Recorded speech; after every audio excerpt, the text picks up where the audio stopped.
Hi, I'm Paul Bowman, CEO at Wexer, the digital fitness specialist who deliver over 25 million fitness experiences per year for our partners worldwide. Welcome to the Wexer podcast, where I'll be speaking to industry experts to bring you insights and advice to support your business journeys.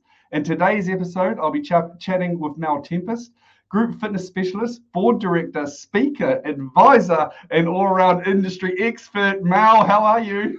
I am absolutely amazing. I had a couple of days off because it's Easter, and had some time down at the beach with family and grandkids, and ready and roaring to go for the podcast. Nice. That's a good intro, actually. So, of course, most listeners listening to this already know you, but it would be cool to understand maybe actually what inspired you to get into fitness in the first place. Let's go right back to how it all started, Mel, please. I never got into a gym until I was 36. Never even seen, that's a bit of a lie. I saw an aerobics room once in my 20s. But my background is real estate, Paul. So I've had a really incredible career in the real estate industry, which I got a job by accident, which one does. And a relative got sick, and I decided to take time out to take care for them. Because they'd raised me as a child. And so what happened was, after they passed, I was sort of like, I had nothing to do because I spent a lot of time with them. A girlfriend said, hey, let's go join a gym on a shopper docket deal, 21 days for $21. And we were both living in Melton at the time. And I was like, oh, a gym? She goes, come on, let's go. We'll go to aerobics. And haven't looked back since. Right. Well, so what was it in those moments that hooked you, though? That's what I want to know. I love performing, and I loved exercise, and I loved the classes. But the pivotal moment came about 6 months after that, when my husband said, probably time for you to think about going back to work and socializing, with business people and doing all of that sort of stuff. And I was like, oh, I don't want to go back to real estate because, as you know, you work Saturdays and Sundays. Has a very, puts a very big dent in your personal life. And I said, I'm going to go off and be an aerobics instructor. And I enrolled at a TAFE course that went for 6 months. You went 3 days a week. You got your certificate too at the end, became an aerobics instructor, just passed anatomy and physiology, just passed all of these things. But when it came to exercise to music, left everyone for dead. Got my first job at Mountain Waves as a circuit instructor on hydraulic equipment. And it just progressed from there. And because your love of the industry, is it fair to say it started from group? It was group exercise that tied you to the industry. Is that fair or no? Oh, absolutely. Yeah. I'm a terrible personal trainer. I really, really am. I'm this person that will grab you by the ears and say, get over your shit and just get on with the job that we're here to do. I don't want to listen to the whinging and the whining. Let's work. Yes. So I sacked myself as a personal trainer many, many years ago. But It's definitely the group fitness. It's definitely the group exercise. I love being on stage, and I love performing. I'm an extrovert on stage, but very introverted when it comes to every other aspect of my life. I've never seen an introverted side of you, to be honest. Now, I don't know if I completely believe that. No, there is. So and I'm already going off script. I know I was going to do this to you, but are you proud to see, from our point of view, from a Wexer / content point of view? Of course, we're seeing local stars, rock stars win the game, right? People want to have more exposure to them on a digital, physical basis. Are you proud to see where that's, from a group exercise point of view, how that's gone out? Because I know there's some that would argue that group exercise is under a threat. I don't necessarily sign up to that. I actually see it's actually exploding on the other side. But are you happy to see how the industry's evolved from a group exercise standpoint? Oh, absolutely. And your group fitness business model is only under threat when those that are running it don't really understand the demographic and their community, because group fitness is the most undervalued resource in any business. I mean, I could go on for hours about it. You know that. But what I love most about our industry is that we have become less fearful of group fitness instructors. And I'm seeing a lot of people grabbing younger people by the hands and saying, you're really amazing at what you're doing. Jump up on stage and, stand next to me and shadow me. And then next week, take part of the class. And I'm seeing the older group fitness instructors starting to encourage the younger ones to come through the ranks. Because if they don't, what will our industry be and what will it look like? Fair. No, that's a good way of doing it. And then I think we've got a combined passion for knowledge sharing. That's how, I don't know if you know that, but that's how I got into the industry is I realized when I was injured that there was only probably 2 people in New Zealand that actually knew all the knowledge to how to fix my rehab issue. And I'm like, actually everyone needs to know this, not just 2 people under rugby circumstances. Like you've created a whole lot of knowledge sharing platforms. What's been your key insights that you've found from doing those initiatives? What I've learned over the last 5 years since I instigated the podcast and the events, that there are so many amazing people out there that own businesses that don't really understand their business. Right. And I think as an industry, we've really let them down. We just assume that because they're at events or because they've got a sign out the front of this building that says they're Joe's Gym, that they know what they're doing. And they don't, because a majority of solo operators, independent operators, got into the industry because they're passionate about what they do. They're passionate about working down the back of the gym and doing their bicep curls and using the squat rack. But there's so many other fundamentals in the business and they don't understand it. So what I've learned is we as an industry need to come back to the absolute basics. Stop marketing our events to middle level and high level, the big names, the big franchisors. We need to come back and think about the solos and the independents, the real basic stuff. Look, I'll give you an example. I ran a women's event just prior to COVID, and I had all these roundtables happening, and I was sitting in on one of the roundtables, and I had a legal lady there speaking about businesses, and she mentioned the word freehold, and there was a business owner on the table that said, "What is a freehold?" Wow. Okay. And I thought, how have I let the women of the industry down? How did I not know that there are people out there and men that don't understand the absolute basics? And so I think as event people, we need to come back, really look at the basics, the foundation of building a business, and give them that type of education. Well, I think what isn't it Warren Buffett that all great businesses just do the basics extremely well, and it's boring, but they do the fundamentals extremely well. Yeah, absolutely, I agree with that. I mean, we've all got to do the boring stuff. I know. We can't just do this all the time, can we? Can't just do this all the time. But I'm keen to get your insights in terms of you've been in the industry for a long time. You've seen a lot of things. You've talked to a lot of people. What's been the biggest shift for you, good and bad, maybe? What's been the one thing that you've loved, the betterment in our industry? What's the thing that actually needs a huge amount of focus and improvement? I think what I love the most is how we've recognised the talent that our industry has and how we've opened the doors, and we're less fearful as opposed to 10 or 15 years ago when it was very old school mentality. And no disrespect to those that are still in the industry, but in order for the industry to survive on so many different levels, we need to understand that there are people that do a better job than you and a better job than me. And we need to open the doors, recognise that, and put them up there on a platform. And I'm seeing more of that, which I'm really, really grateful for. What do I think we do poorly? Probably actually the same as what I just said. There are still people in the industry that are fearful and don't encourage young people to come through. I think as an industry, we need to expose more products to club owners. So let's, use Wexer and FOD as an example. Okay, we've all got the same agenda. Let's educate our club owners on the benefits of having digital in their club.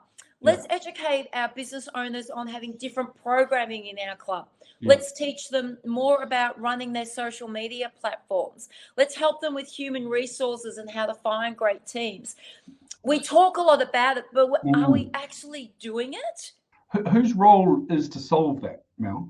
I know you're taking the role to solve, but I think it's everybody's responsibility. It's your responsibility to go out there and tell gym owners why they should have Wexer in their club. Not just the fact that, Someone that comes at 2:00 in the morning can do a yoga class. There's more to it. There's more to it, as you know.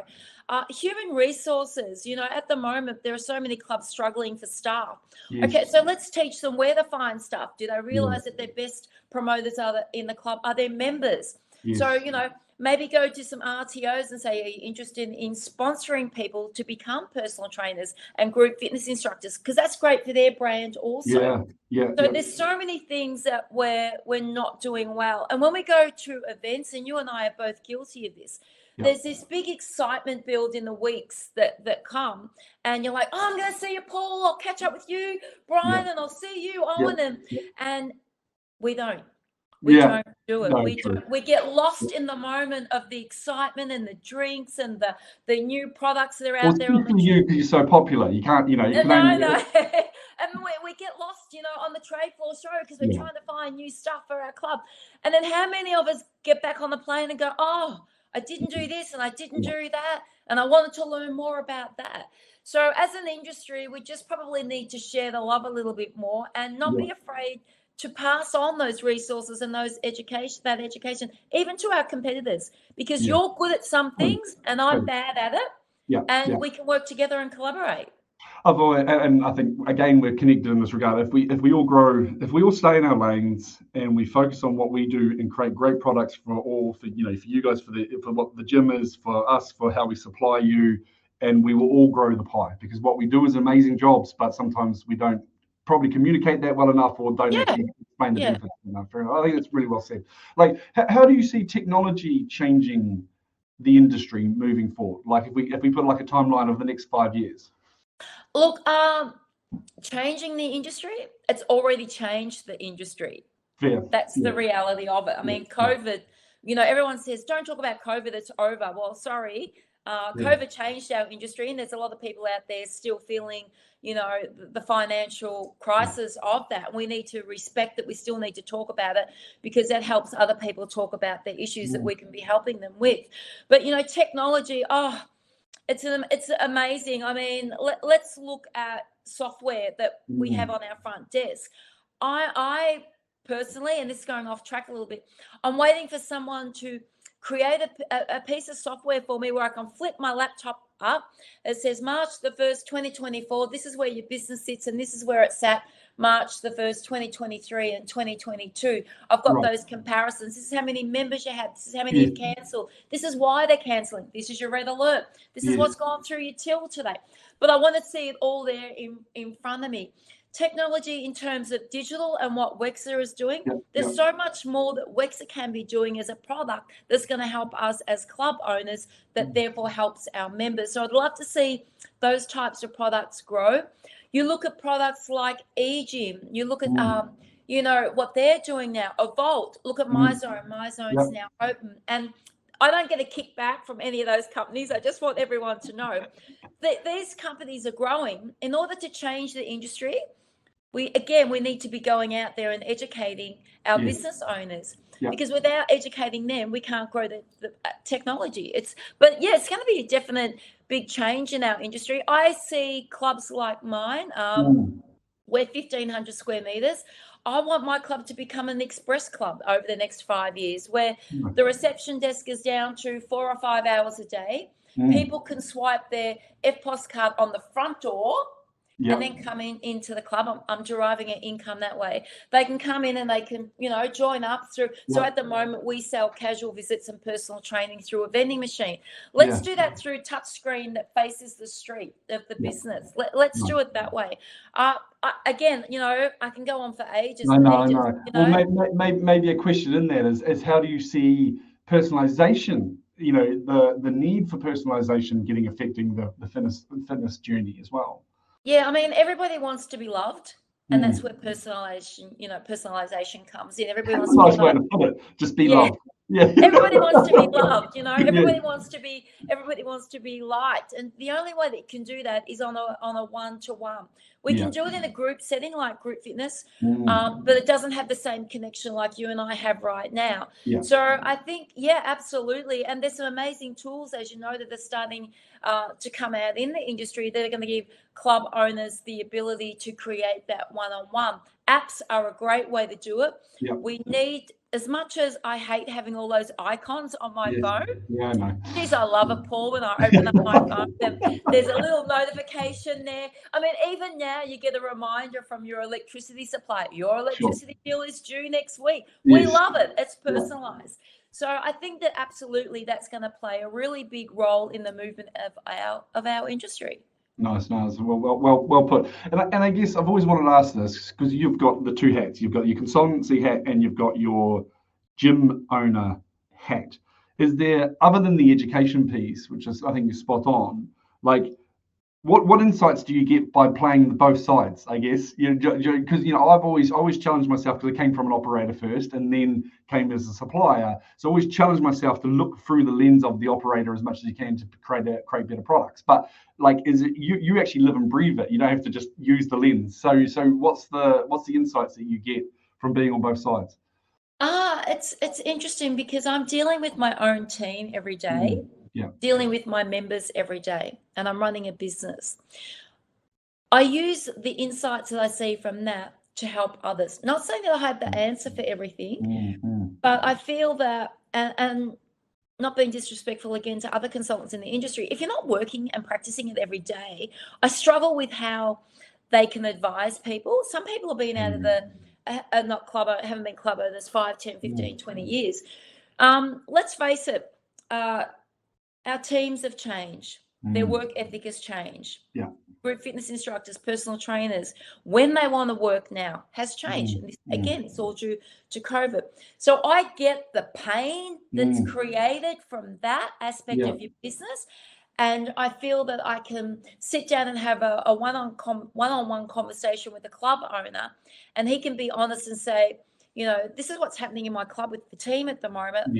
Like, is this normal? And you can say, dude, it's happening to everyone on a global scale. And that must give you, because I totally agree with you. It's one of those ones of, I always say it to a lot of entrepreneurs, is that, you see all these entrepreneur stories of how successful they are in their daily routines. But those daily routines, what isn't what made them successful? That's what they do now when they're already successful. What did they do when they were building their business as a routine? That's what you've actually got to go follow. So actually living and breathing it is just so much easier for you to consult, right? Oh, absolutely. I mean, it just rolls off the tongue, Paul. You don't have to practice it, or do some research and see what's going on before you advise somebody. You can ask me any question at any time, and I'll give you the honest truth. It's not always what you want to hear, but it's the honest truth.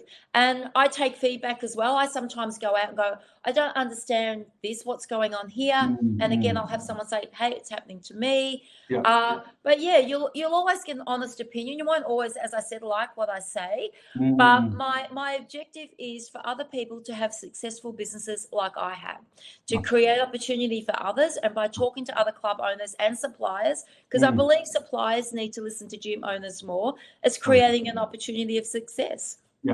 So, and then what would you give, we have half of our listeners are entrepreneurs. So what would you give advice? What advice would you give the budding entrepreneur wanting to get in the fitness industry? Run fast. No. I think actually that's good advice. I actually said the exact same thing. I had a podcast just before this with Eric, and I said we're going to say don't join the industry, because then if they keep getting no's and they still do it, that's when you know that they're good enough. It's what advice? Get educated. As I said, I fell into the industry by accident. There were some really important things about running a business that I didn't know. So, get educated, go talk to a financial person about running a business and what you're accountable for. Get educated. Make sure that you do select role models who do walk their talk. Don't get lost in all the fanfare of social media. Just because somebody's got 150 likes on a post, it doesn't necessarily mean that they're actually real likes, for starters. That's the most important thing. And if you're going to be a gym owner, go talk to other gym owners. Understand that you're going to give up a lot of your personal time, and that 1 minute your 2-year-old daughter will be a 21-year-old daughter getting married or whatever it is. And there's a lot of time that you're going to lose with your family. So be prepared to miss parties, be prepared to miss graduations and and things like that, because it does happen. And be prepared for people not to like you. That's another thing. You know, you're going to have competitors in the area, so some will share the love and some will close the door on you. Very good advice. And your commitment to a fairer industry is, I applaud you first of all, because I think it's awesome. But like, you know, what like in regards to inclusivity, diversity, you know, and equal opportunities, what can we improve? Like, what's the one thing that you think we need to drive harder on? Well, I put all of those three into the same category. Okay, fair. Okay, so I put all those three in the same category. I think we need to get to know people ourselves one-on-one. That's the first. Don't listen to the rumor mill. Don't go out and vilify people. Get to know people yourself one-on-one. I think women's leadership is just, we're doing an amazing job at bringing women through the ranks, but let's get rid of the fluff and the unicorns, okay?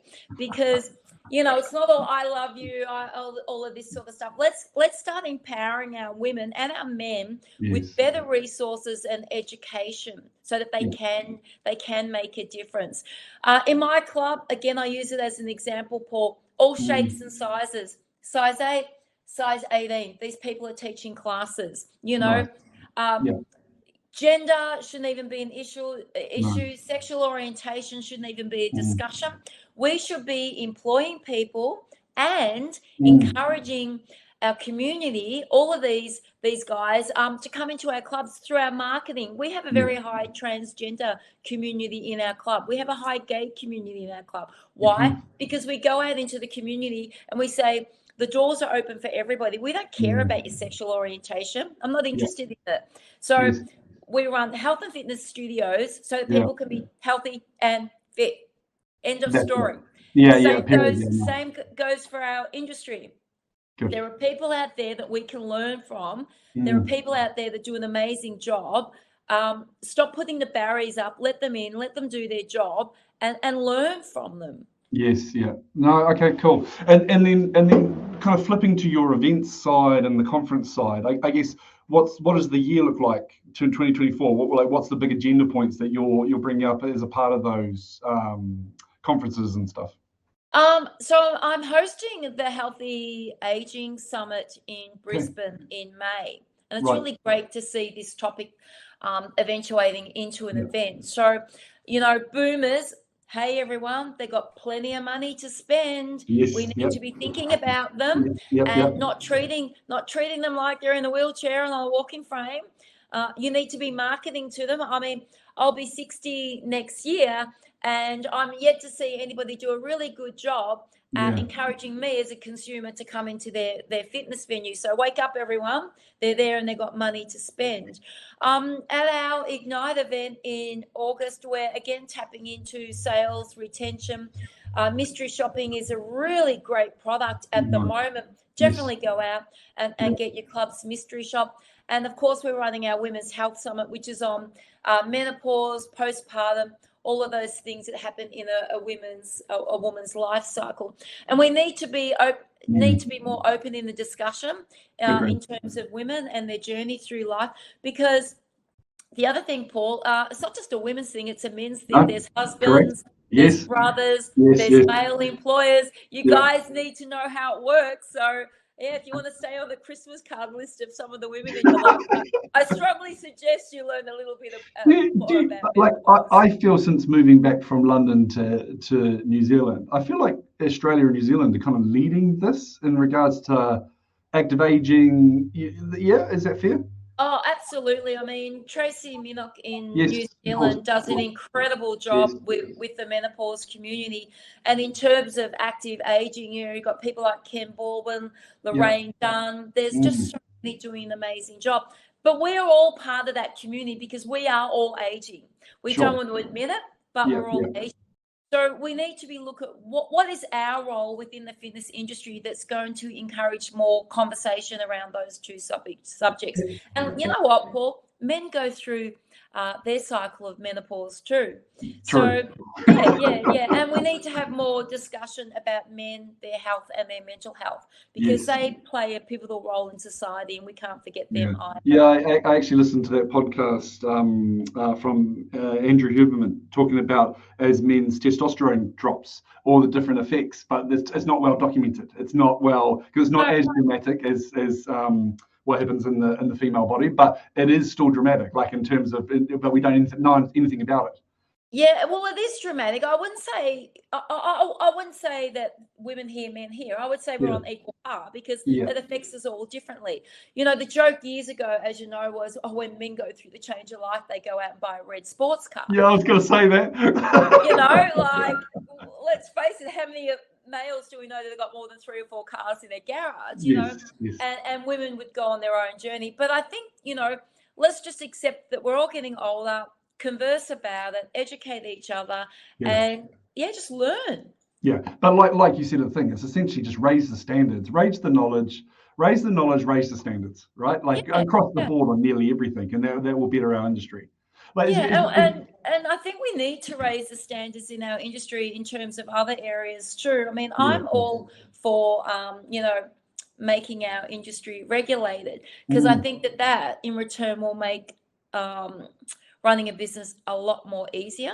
Yes. You know, it will probably drop about 40 or 50% of the people that are running businesses at the moment out of the market. So I'm all for, you know, regulating our industry. When and if it happens is another story, but I'd like to see that happen. Yeah. And quite impressive what Barry's been doing recently in regards to the tax industry. Oh, he's amazing. You know, he's got an amazing team. Never forget your team. You know, he's got an amazing team. And Barry, I think in the last 48 hours, has done over 20 radio and TV interviews. You know, we're going to have to get him an agent soon, and you know, all of this type of stuff. But our objective at Oz Active is to have gym memberships as a tax deduction. I have seen the feedback, you know, via social media, and I put my gym owner's hat on now and take off my Oz Active hat. I'm reading a lot of comments about gym memberships will go up. You know, I personally don't believe that will happen. I just think that's an uneducated consumer responding to something to have a whinge about. Sure. No, it makes some sense. But well done to the entire team at Oz Active. And of course, Barry was on the podcast as well. So he highlighted all these initiatives. And then I guess, how do people get in contact with you, Mel? So the best place to get in touch with me is on LinkedIn, or you can just email me direct at mt@meltempest.net. And if it's okay, Paul, I just want to add something, if you don't mind. 2024 is a year of opportunity for me, so I am looking for opportunities. My club will be celebrating its 21st year, but moving forward, I do want to become the landlord of the business that I started. So you'll probably see perhaps a for sale sign in the next 12 months, but the doors of opportunity, I'm looking for something else in the industry to do. Look at that. Well, look, Mel, I've always respected your insights, and I think you're a very valuable person in our industry for driving all the initiatives that you've done. So I thank you personally. Thanks, Paul. Cheers. Bye, Mel. Bye, Paul. Thank you, everyone.